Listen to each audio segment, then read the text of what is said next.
You had the questions beforehand, or you were going to ask them? You were going to give me the question before.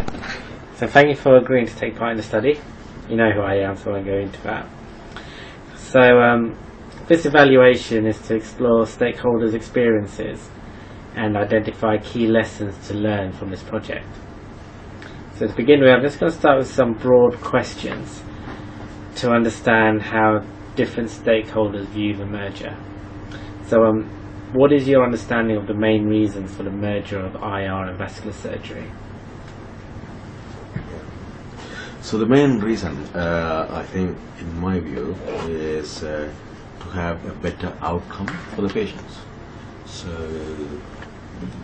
if you see around the country, I think my main issue is that because the radiologists are not involved in clinical aspects, they really don't get to know into the patient, and therefore they feel less bound to the patient. So cancellation will be high.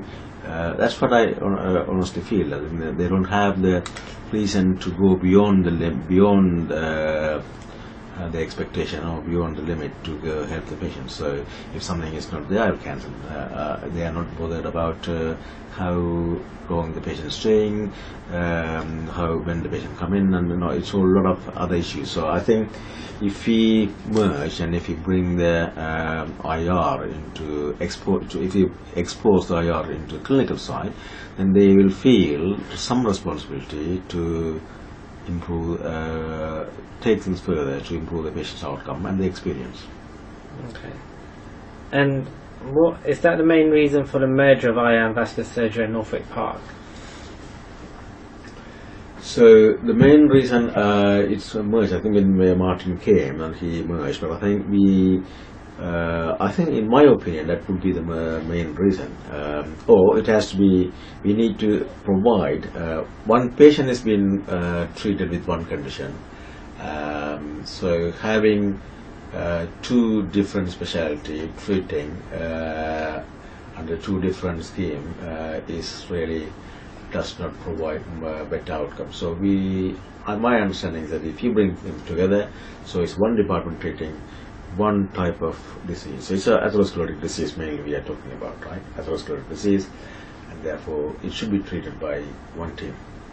So therefore having merging together, it makes sense.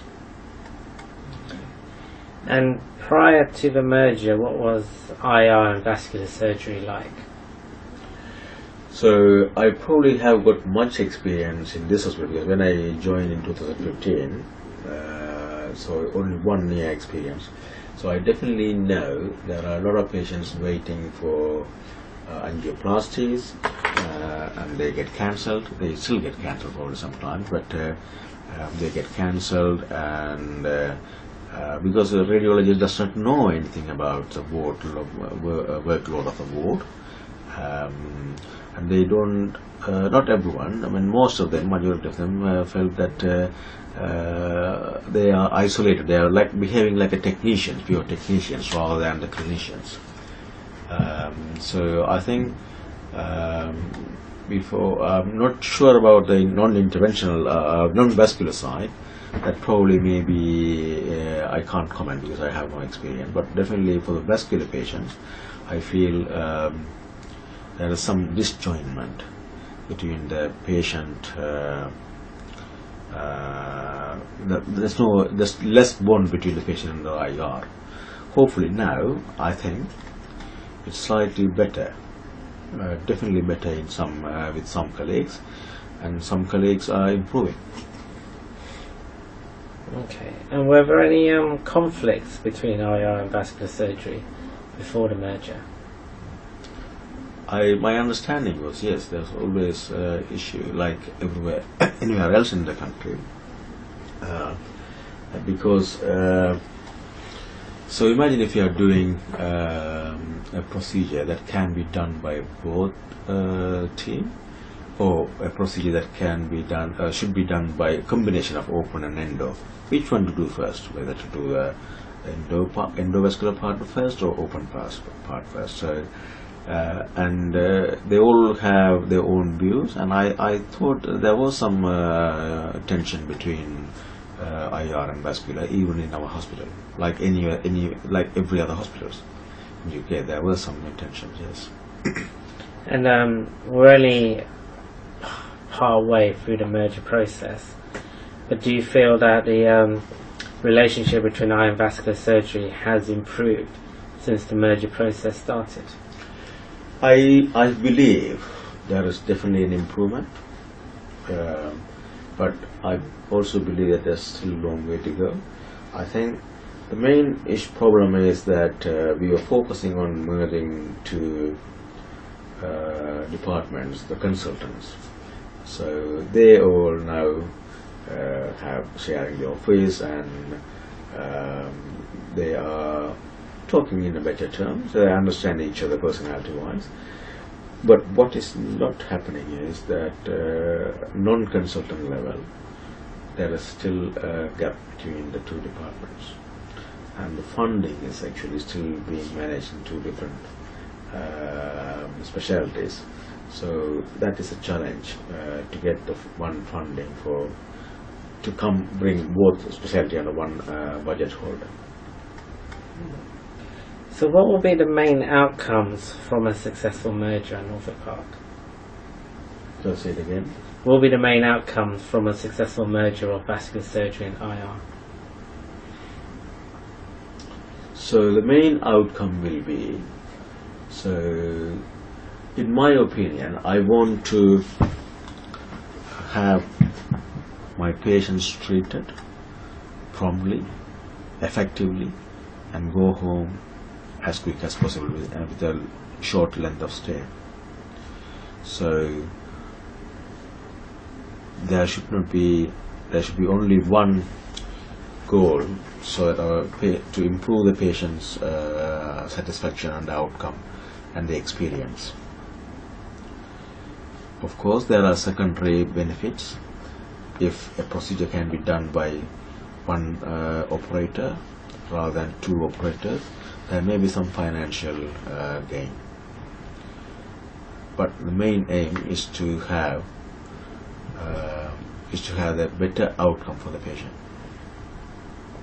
Okay.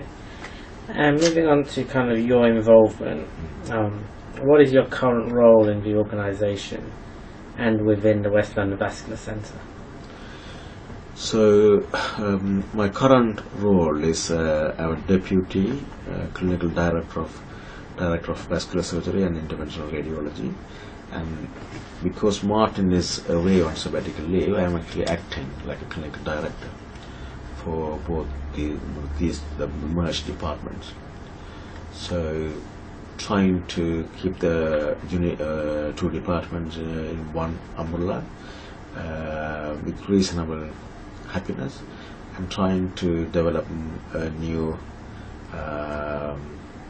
techniques or new projects or new treatment modalities, trying to improve the patient experience, and trying to streamline the footprint activities, and trying to encourage radiologists to take part in clinical aspects, and surgeons to involve in image reading and interventions. Okay. And what else has been your involvement in the merger in the last 3 years? Have you been involved in the actual initial stages designing the merger? And so no, when Martin came in 2016 January, so I am one of the 12 consultants, and then I'm also part-time here, part-time in Hillingdon. So my involvement in the initial period is actually not that great. I think there are other people who involved more, and then Martin introduced some groups, and he divided and gave specific tasks for specific groups, and I was given the job planning and staffing. So and that's the time actually I